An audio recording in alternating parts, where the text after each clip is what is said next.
Hello again, and welcome to the second lecture in this series of 3 on the theme of happiness, worldly, spiritual and transhuman.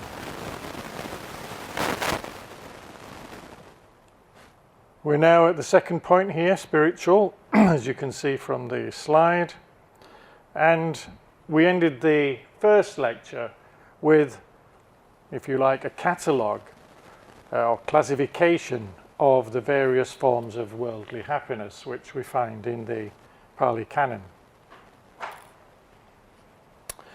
In this lecture, I'm going to go a little bit more quickly, and the theme is a bit more philosophical in nature as we try to understand the relationship between worldly goods of the kind you see on the screen and spiritual goods.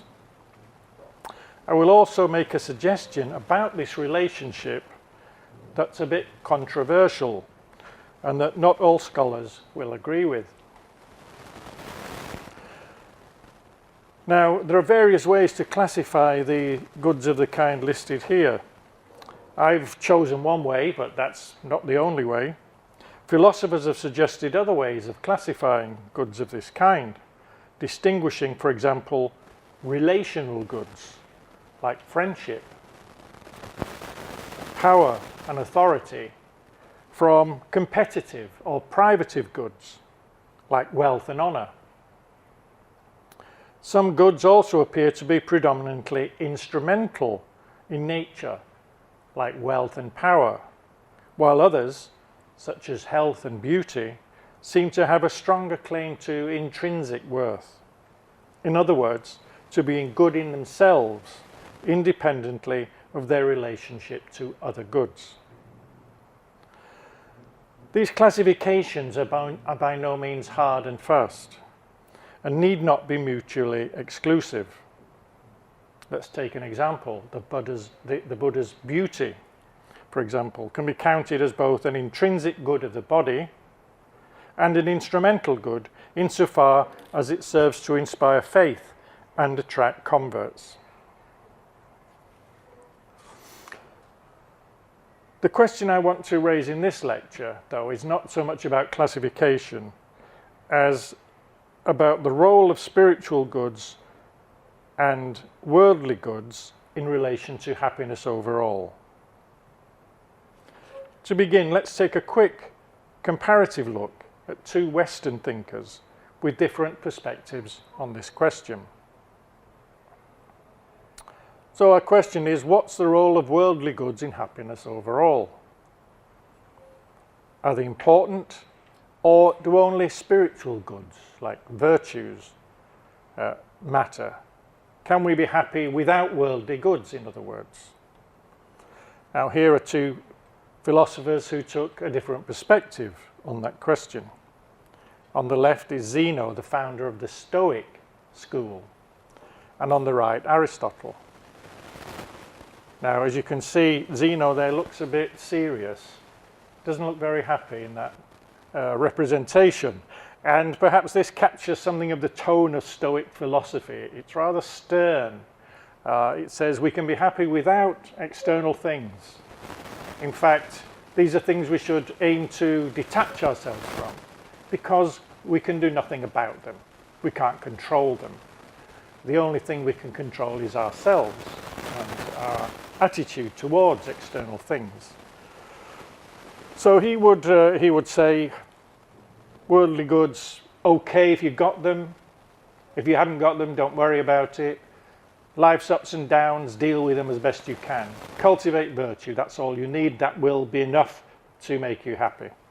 Aristotle disagreed with that view. He said, of course we need virtue. That's the central thing, the central quality we need for happiness. But worldly goods also have a part to play. They can enhance our happiness. They can make us happier than we would be without them. And this is a genuine contribution they make to happiness, not just a sort of trivial aspect of it. He said, no one can be happy on the rack. In other words, it's silly to say that you can be happy if you're suffering something or in a very difficult situation. To call such a person happy is just kind of abuse of language in his view.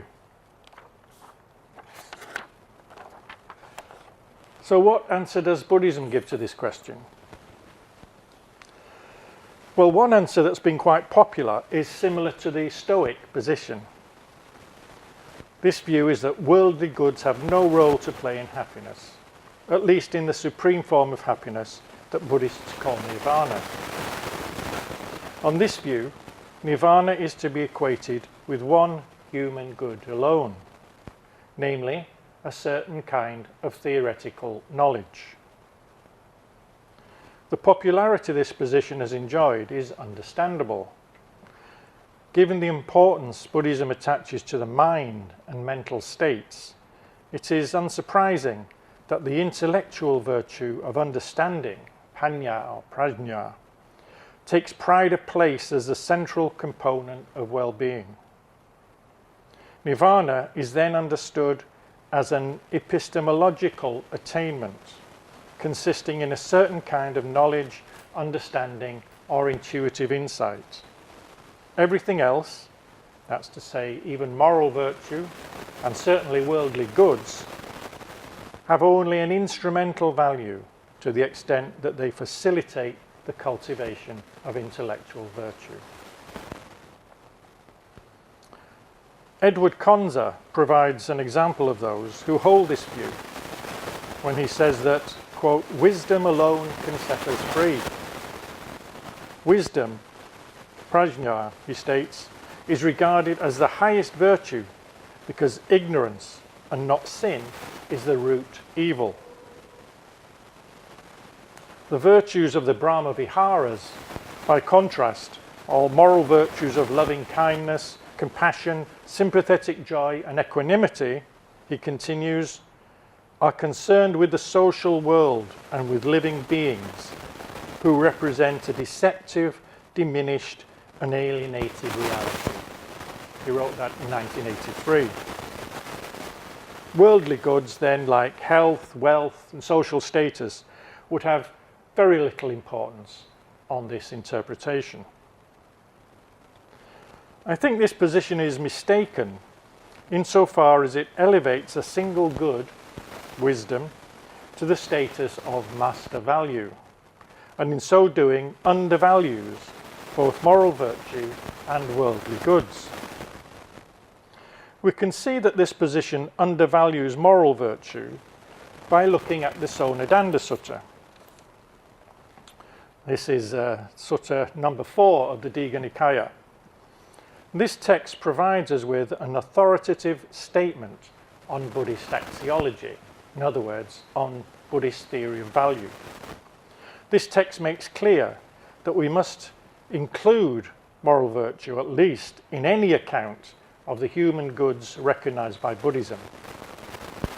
The sutta does not say anything directly about worldly goods, but I think that by reading between the lines, we can see they are included. Sona Danda is a Brahmin who enjoys considerable prestige and is preoccupied with social status.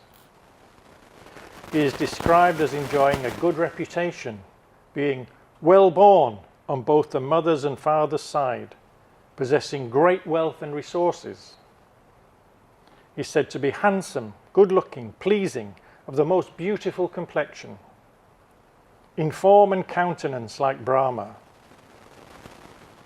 He is virtuous, well-spoken and polite, the teacher's teacher of many. He is held in high esteem by both secular and religious authorities, being esteemed, made much of, honoured, revered and worshipped by King Bimbisara and the Brahmin Pokarasati, a famous Brahmin. Finally, we learn that Sona Danda resides at Champa, described as a populous place full of grass, timber, water and corn, which has been given to him by King Siniya Bimbisara of Magadha as a royal gift and with royal powers. Sona Danda, in other words, is the epitome of success in the terms a worldly Brahmin might conceive of it. He possesses most, if not all, of the worldly goods we discussed in the first lecture. Sona Danda contemplates visiting the Buddha, but his Brahmin colleagues express concern that this would be unfitting and result in a loss of prestige, in part because of the Buddha's youth at the time, and also because the Buddha was just a homeless wandering mendicant, whereas Sona Danda was a famous Brahmin. Sona Danda responds by pointing out that the Buddha is in every respect his equal, being well born on both sides, a wanderer from a wealthy family of great wealth and possessions. The Buddha's fame is so great, he tells us, that people come to consult him from foreign kingdoms and foreign lands. He adds that a good report has been spread about him to the effect that the Buddha is courteous and urbane, revered, honoured, esteemed and worshipped by humans and gods, and that, unlike the reputation of other ascetics and Brahmins, Gautama's fame is based on his achievement of unsurpassed wisdom and conduct. Finally, we hear that the Buddha is also revered by King Bimbisara and the Brahmin Pokarasati. Sona Danda concludes his eulogy by stating, "However much I might praise the ascetic Gautama, that praise is insufficient. He is beyond all praise." We note that Sona Danda evaluates the Buddha's well-being essentially in terms of the way he understands his own, namely by reference to worldly goods. Having established that he would not lose face through the encounter, Sona Danda visits the Buddha. The discussion opens by the Buddha asking what qualities are essential in a Brahmin, and Sona Danda replies that there are 5. A Brahmin is well born, versed in the Vedic mantras, handsome, virtuous and wise. The Buddha then inquires which, if any, of these 5 can be left out, and one by one, appearance, the mantras, and a good rebirth are eliminated, leaving only virtue and wisdom. The Buddha then asks, "But Brahmin, if one were to admit one of these 2 points, could one truthfully declare, 'I am a Brahmin'?" "No, Gautama, for wisdom is purified by morality, and morality is purified by wisdom.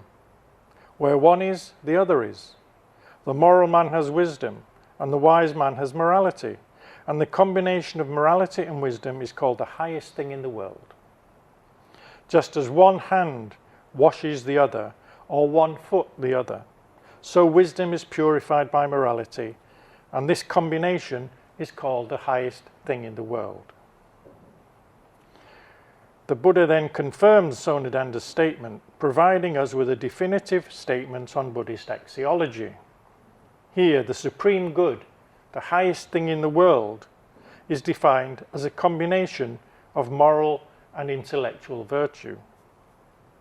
These 2 values, or spiritual goods, are the irreducible core of Buddhist well-being. Neither can be eliminated, and a person who lacks either cannot be considered a true Brahmin. We note also that neither is superior.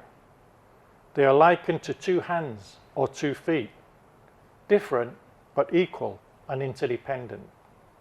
They are mutually supporting and mutually perfective in the way they purify one another.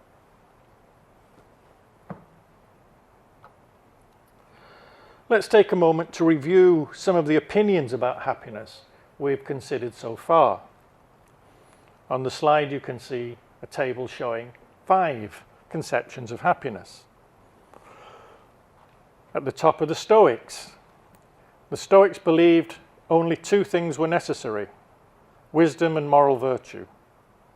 Or collectively, since these are both virtues, only virtue is necessary. Worldly goods they disregard essentially. Not necessary for happiness.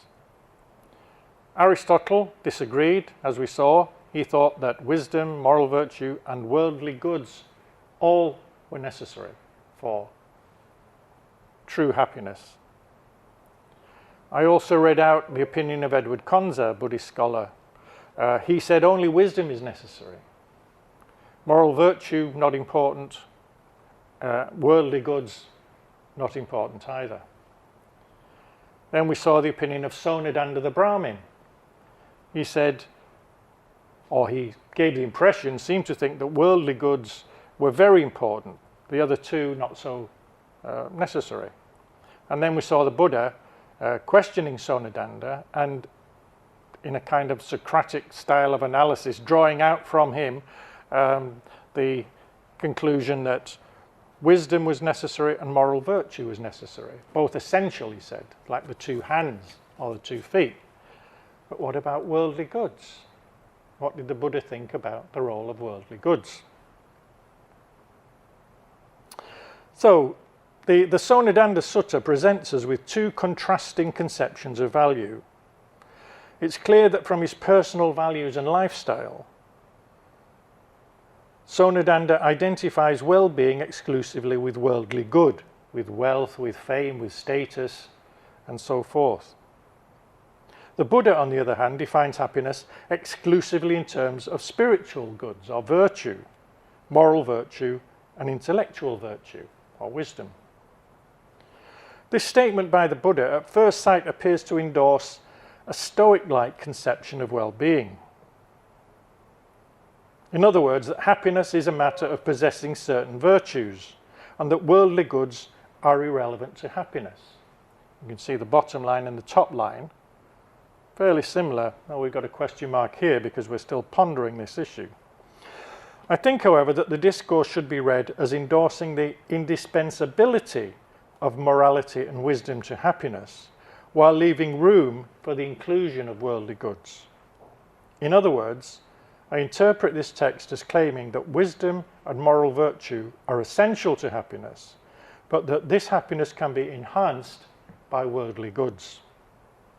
The Buddha said that the combination of wisdom and virtue is the highest thing in the world, not that it is the only thing of value in the world.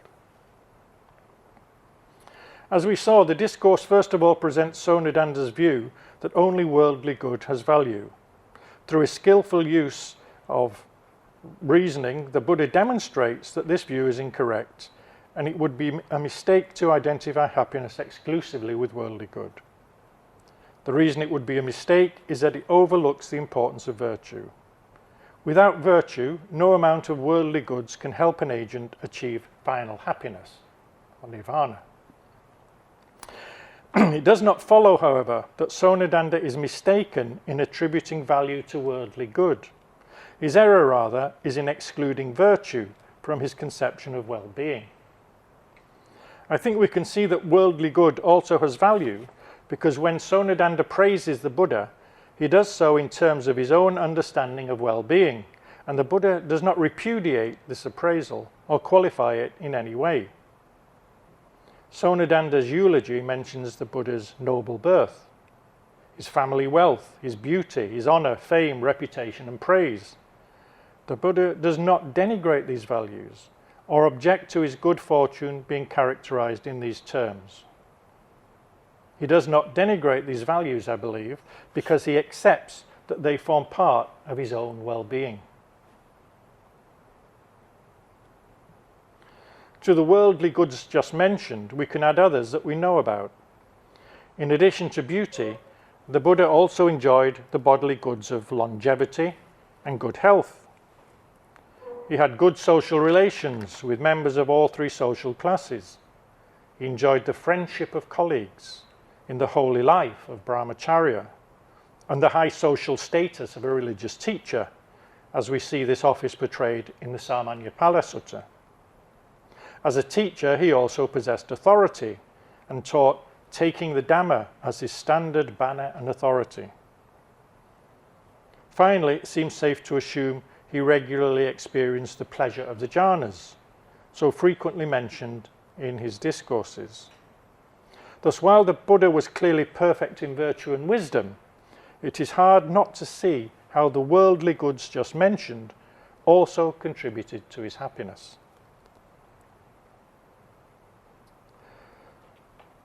In terms of physical attributes, we learn from an interesting book by John Powers in 2009 called A Bull of a Man, that Powers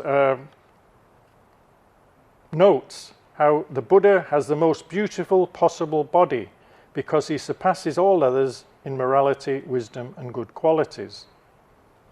Powers notes, the most modest descriptions of the Buddha credit him with superhuman strength and wisdom, physical skills surpassing those of all other people, and a perfect physique. The Buddha had a very special and beautiful body adorned with 32 marks. The Lakkhana Sutta associates each of these 32 marks with a particular worldly benefit, resulting from the virtuous deeds that the Buddha performed in previous lives. The Sutta tells us that as a result of these deeds, the Buddha cannot be impeded by any enemy, that he has a large retinue, is long-lived, receives fine food and drink, becomes supreme among all beings, receives fine goods, quickly acquires what he needs, is popular with all, receives loyalty from all, is obeyed by monks, and has an undivided following, a persuasive voice, cannot be overcome by any foe, and his followers are pure. To my ear, these things sound quite similar to the worldly goods we discussed in the first lecture. I think we could go so far as to say that these various worldly goods are inseparable from the Buddha's attainment of nirvana. These goods are integral to his happiness in such a way that it would be hard to imagine him bereft of them in his last existence. Indeed, in one respect at least, it would be impossible, since a Buddha necessarily possesses the goods of the body characteristic of a great man, a Mahapurisa, and to have a wonderful body is a worldly good. Certain worldly goods, therefore, seem closely associated with the awakened state, a state the Buddha desired everyone to attain. The Lakkhana Sutta and many other sources specify this form of well-being partly in terms of worldly goods. The Lakkhana Sutta tells us the Tathagata desired the welfare of the many, their advantage, comfort, freedom from bondage, thinking how they might increase in faith, morality, learning, renunciation, in Dhamma, in wisdom, in health and possessions, in bipeds and quadrupeds, in wives and children, in servants, workers and helpers, in relatives, friends and acquaintances. In that list, the things mentioned in the first part are virtues, but many of the things mentioned in the second part are worldly goods, wealth and possessions, bipeds and quadrupeds, wives and children, relatives, friends and acquaintances. So the Buddha wants these things for people. Presumably, if he wants them for people, they're not bad things. The worldly goods associated with the Buddha are repeated in many places in the canon and are clearly seen by the compilers as augmenting the Buddha's status, prestige and charisma. If they did not, we might expect the sources to dismiss them as irrelevant to happiness after the fashion of Stoic philosophers. While there is certainly evidence of a more ascetic strand in Buddhism and of people like Devadatta trying to introduce rules that made the religious life more austere, it does not seem to be reflective of the canonical position overall. We recall, of course, that the Buddha definitively rejected the path of austerity in favour of the middle way. It would appear then that while wisdom and morality form the core of the Buddha's well-being, worldly good is also a constituent part. As mentioned earlier, worldly good is commonly seen as a karmic reward and is closely associated with merit or punya. So to put this in more familiar Buddhist terminology, it seems that punya contributes to the happiness of all human beings, including those who have attained the state of nirvana in this life. This is where things get a little controversial, since we often hear that one must transcend karma to attain nirvana. And is it not the case that an arahant or awakened person is explicitly said to go beyond punya and papa? This is often claimed in books, and it seems to be a familiar trope of Buddhist studies that the awakened transcend punya. My view is that this is a misreading of the sources, because other sources tell us the Noble One generates abundant merit, pahuta mario pakarati punyam. We also find the Buddha telling his monks not to fear punya, because it is a name for what is lovely, pleasant and delightful. As far as I can see, it is nowhere stated unambiguously in the Pali Canon that an arahant goes beyond punya and papa. It is often suggested that this is stated in certain early sources, and passages from the Sutta and the Dhammapada are often quoted in this respect. If you look closely, however, none of these passages mentions the word arahant. What they say is that a monk, a bhikkhu, or a wanderer, samana, or a Brahmin goes beyond punya and papa. All of these terms identify someone who has renounced the world. In other words, I think the point is that it is the renouncer who goes beyond punya and papa, here signifying worldly happiness, in the simple sense that in taking up the holy life, the renouncer frees himself from the ups and downs of household life. Thus, his happiness no longer depends on good and bad fortune. Because his happiness no longer depends on what are known as goods of fortune, it is more secure. And it is in this sense that he has gone beyond punya and papa. To say that his happiness no longer depends on worldly goods, however, is not the same as saying that these things lack value. In choosing the path of renunciation, of course, the monk or renouncer rejects certain worldly goods as incompatible with his chosen career. The goods he renounces are wealth, marriage and family life, power and authority of a political kind, and certain kinds of sensual pleasure. He renounces these goods not because they are not genuine human goods, but because he chooses a demanding profession that requires him to say no to some goods in order to say yes to others. The goods he says yes to are primarily spiritual goods. These are best pursued in a monastic context, and certain worldly goods are incompatible with such a lifestyle for purely practical reasons. Perhaps we can draw a comparison with an athlete training for the Olympic Games. He or she must make many sacrifices and follow a strict regime of training and diet in order to compete at the highest level. This means no parties, no late nights, no overeating, and so forth. Similarly, the renunciate in training must focus his energy on the cultivation of the two values mentioned in the Sona Danda Sutta, namely wisdom and moral virtue. According to Buddhism, these are the highest and best qualities that a human being can pursue.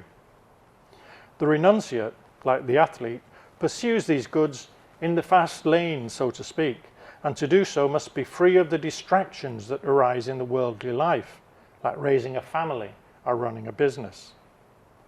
This is why the layman Diga Janu asks the Buddha for a teaching appropriate to the lay life. Bhante, he says, we are laymen enjoying sensual pleasures, living at home in a house full of children. We use sandalwood from Kasi. We wear garlands, scents and unguents. We receive gold and silver. Let the Blessed One teach us the Dhamma in a way that will lead to our welfare and happiness in this present life and in future lives. And as the sources repeatedly state, it is not easy while living in a home to lead the holy life, utterly perfect and pure as a polished shell.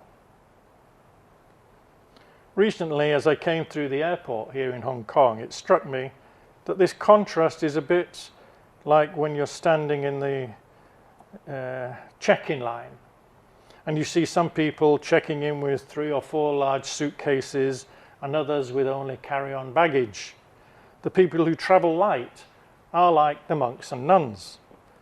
They don't have to struggle with heavy luggage, and they can make a quick getaway at the other end without waiting in the baggage reclaim area.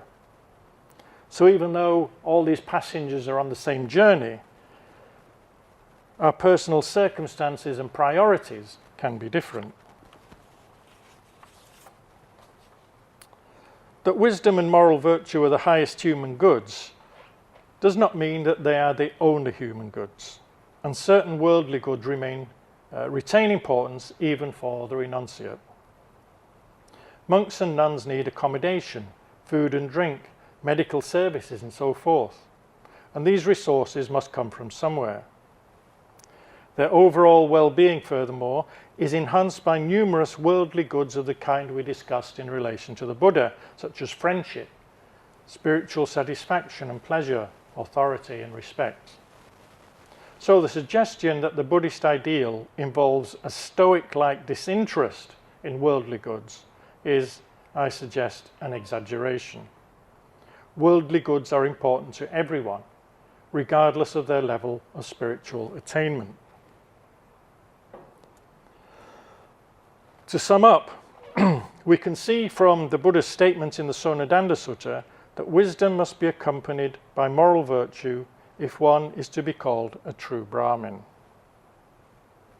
I've suggested we need to expand further on this twofold definition of happiness, and that implicit in the Buddha's definition is a role for worldly goods. In other words, I'm suggesting that supreme happiness, in other words, the state of Nibbana, is a synthesis of wisdom, moral virtue, and worldly good. Earlier, I mentioned the opinion of certain Greek philosophers and noted that on the Stoic view, certain personal qualities are enough to guarantee happiness. While the Sona Danda Sutta at first sight seems to support this view, for the reasons given, I share the view of Aristotle that happiness, or eudaimonia, is enhanced by worldly goods under a particular condition. The condition, as mentioned in the first lecture, is that these goods only enhance happiness when their source is virtue. When this is the case, worldly goods are seen to embellish happiness in the way that fine clothes embellish the beauty of the wearer. I believe the happiness of the Buddha is also embellished by such goods, and that without them his nirvana would be diminished. Thank you for your attention.